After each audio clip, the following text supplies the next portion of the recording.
নমস্কার। আজ ১লা জানুয়ারি ২০২৬ সালের প্রথম দিন। শ্রী শ্রী মায়ের চরণে প্রার্থনা করি সারা বছর আপনাদের শান্তিতে ও আনন্দে কাটুক। আজকের এই বিশেষ দিনে আমাদের সমবেত অনুধ্যানের বিষয় শ্রীরামকৃষ্ণের আত্মপ্রকাশ ও অভয় প্রদান। ১লা জানুয়ারি শ্রীরামকৃষ্ণ, শ্রীমা সারদা ও স্বামী বিবেকানন্দের ভাবপ্রবাহের ইতিহাসে এই পবিত্র দিনটির গুরুত্ব অনন্য। ভগবানের আবির্ভাবের তাৎপর্য সাধারণ বুদ্ধির দ্বারা বোঝা সম্ভব নয়। শ্রীকৃষ্ণ অর্জুনকে দিব্যচক্ষু দান করেছিলেন, তাই অর্জুন বুঝেছিলেন তিনি ভগবান। এটি ভগবৎ কৃপা, যা অর্জুন সাধনার দ্বারা অর্জন করেছিলেন। সমস্ত অবতার লীলাতেই এই কথা সত্য। শ্রীরামকৃষ্ণ বলেছেন, অবতার অচিনে গাছ, অর্থাৎ যে গাছকে সবাই চিনতে পারে না। তিনি বলেছেন, বাউলের দল এলো গেল, কেউ চিনলে কেউ চিনলে না। তিনি নিজেই বলেছেন, ওরে কুশীলব করিস কি গৌরব, ধরা না দিলে কি পারিস ধরিতে। চৈতন্য মহাপ্রভুকে বুঝতে পেরেছিলেন শুধু তার পার্ষদেরা। আমরা তাদের ব্যাখ্যানের মধ্যে দিয়ে বোঝার চেষ্টা করি মহাপ্রভুর দিব্য জীবন।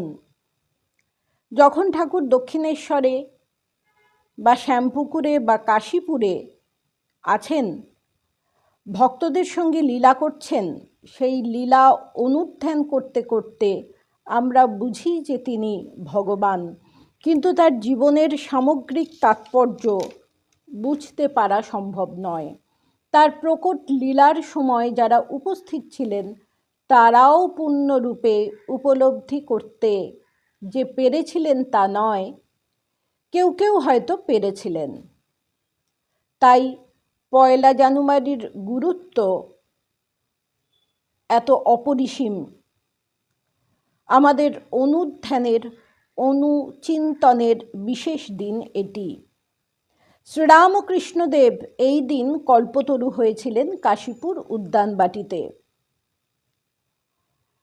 আমরা সেই দিনটিকে স্মরণ করছি এবং বোঝার চেষ্টা করছি সেই দিনে যা ঘটনা ঘটেছিল, যার মধ্যে দিয়ে আসলে অনাগত কালের জন্যে কোন অফুরান প্রভাব বিচ্ছুরিত হয়েছিল ঠাকুরের জীবন থেকে। ঠাকুর গলার ক্যান্সারে অসুস্থ কাশীপুরে।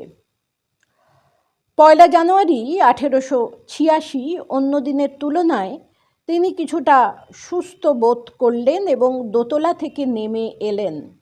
ভক্তরাও সেদিন কাশীপুরে সমবেত হয়েছিলেন। ৩০ জনেরও বেশি লোক। জীবনীকার শরৎ মহারাজ বলেছেন, কাশীপুরে সেদিন ছিলেন ঘরে বা বাগানে। বেলা ৩টের সময় ঠাকুর উদ্যানে এসেছেন। সেটি দেখে যারা উদ্যানে ছিলেন তারা উঠে দাঁড়ালেন এবং প্রণাম করলেন। একটি বৃক্ষতলে গিরিশ ঘোষ, রাম প্রভৃতি ভক্তেরা নিজেদের মধ্যে কথাবার্তা বলছিলেন। ঠাকুরকে দেখে তারা তাঁর কাছে এসে প্রণাম করলেন। ঠাকুর গিরিশকে সম্বোধন করে বলে উঠলেন, গিরিশ, তুমি যে সকলকে এত কথা বলে বেড়াও, তুমি কি দেখেছ বুঝেছ? এত কথা মানে ঠাকুর যে অবতার সেই সম্বন্ধে গিরিশ যা বলেন। তখন তিনি শ্রীরামকৃষ্ণের অবতারত্ব সম্বন্ধে অনেককে অনেক কিছু বলছেন। কে বলছেন না, রামকৃষ্ণ চরণ সরোজে নিবেদিত প্রাণ একজন বিশিষ্ট মানুষ।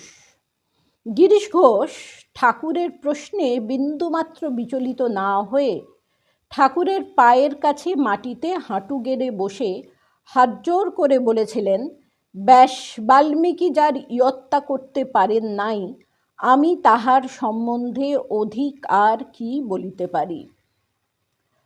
বাল্মীকি শ্রীরামচন্দ্রের জীবনী লিখেছিলেন এবং স্বীকার করেছিলেন যে রামচন্দ্রকে সম্পূর্ণরূপে বোঝার সাধ্য তার নেই।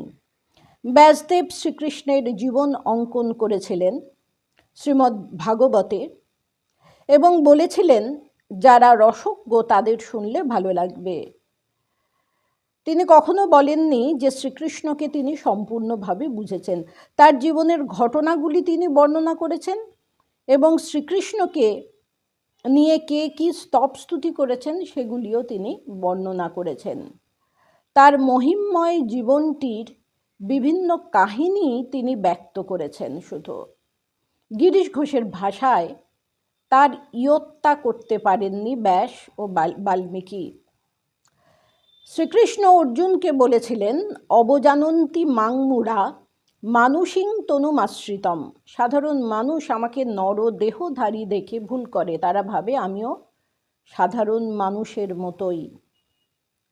ঠাকুর গিরিশকে উপলক্ষ করে সমবেত ভক্তগণকে বলেছিলেন, তোমাদের কি আর বলিব, আশীর্বাদ করি তোমাদের চৈতন্য হউক। এটি একটি অনন্য আশীর্বচন। লীলা প্রসঙ্গকার লিখেছেন, ভক্তগণের প্রতি প্রেম ও করুণায় আত্মহারা হইয়া তিনি এই কথাগুলি মাত্র বলিয়াই ভাবাবিষ্ট হইয়া পড়িলেন। স্বার্থ গন্ধহীন তাহার সেই গভীর আশীর্বাণী প্রত্যেকের অন্তরে প্রবল আঘাত প্রদানপূর্বক আনন্দ স্পন্দনে উদ্বেল করিয়া তুলিল। তাহারা দেশ কাল ভুলিল, ঠাকুরের ব্যাধি ভুলিল, ব্যাধি আরোগ্য না হওয়া পর্যন্ত তাহাকে স্পর্শ না করিবার তাহাদের ইতিপূর্বের প্রতিজ্ঞা ভুলিল এবং সাক্ষাৎ অনুভব করিতে লাগিল যেন তাহাদের দুঃখে ব্যথিত হইয়া কোনো এক অপূর্ব দেবতা হৃদয়ে অনন্ত যাতনা ও করুণা পোষণপূর্বক বিন্দুমাত্র নিজ প্রয়োজন না থাকিলেও মাতার ন্যায় তাহাদিগকে স্নেহ অঞ্চলে আশ্রয় প্রদান করিতে ত্রিদীপ হইতে সম্মুখে অবতীর্ণ হইয়া তাহাদিগকে সস্নেহে আহ্বান করিতেছেন। তাহাকেই প্রণাম ও তাহার পদধূলি গ্রহণের জন্যে তাহারা তখন ব্যাকুল হইয়া উঠিল। ভক্তবাঞ্ছা কল্পতরু শ্রীরামকৃষ্ণ তিনি অর্ধবাহ্যদশা প্রাপ্ত হয়ে ভক্তদের স্পর্শ করেছিলেন এবং যাদের স্পর্শ করেছিলেন তারা সকলে অনুভব করেছিলেন এক অনন্ত আনন্দ। তাদের নিজের মধ্যে এক দিব্য আনন্দ, অনন্ত আনন্দের অনুভূতি তারা পেয়েছিলেন। এইভাবেই সেদিন ঠাকুর কৃপা বিতরণ করেছিলেন। লীলা প্রসঙ্গকার লিখছেন, তাহারা বুঝিল আজি হইতে তিনি নিজ দেবত্বের কথা শুধু তাহাদের নিকট নহে, সংসারে কাহারও নিকট আর লুক্কায়িত রাখিবেন না এবং পাপী তাপী সকলে এখন হইতে সমভাবে তাহার অভয় পদে আশ্রয় লাভ করিবে। ঠাকুর তার আগে বলেছিলেন, যাবার আগে হাটে হাঁড়ি ভেঙে দিয়ে যাব। যতক্ষণ না হাঁড়ি ভাঙা হয় হাঁড়ির মধ্যে কি আছে কেউ বুঝতে পারে না। আর হাট এমনই একটা জায়গা, সেখানে সবসময় লোকজনের যাতায়াত, কেউ কিনতে আসে, কেউ দেখতে আসে, কেউ বেচতে আসে। তাই হাটের ভেতর হাঁড়ি ভাঙলে গুপ্ত জিনিস বহু মানুষের কাছে ব্যক্ত হয়ে যায়। অর্থাৎ তিনি নিজেকে চিনিয়ে দিলেন, তিনি কে, স্বস্বরূপ প্রকাশ করলেন এবং বুঝিয়ে দিলেন যে স্থূল শরীর ত্যাগ করার পরও সূক্ষ্ম লীলা তার কোনো দিনই শেষ হবে না। শরণাগতি দিয়ে যারা ঠাকুরের চরণে আশ্রয় নেবে তিনি তাদের উদ্ধার করবেন, তাদের কৃপা করবেন। কারণ 1 জানুয়ারি তিনি যে নিজ মুখে আশ্বাস দিয়ে গেছেন। তাই শরৎ মহারাজ এটিকে বলছেন আত্মপ্রকাশে অভয় প্রদান। নমস্কার।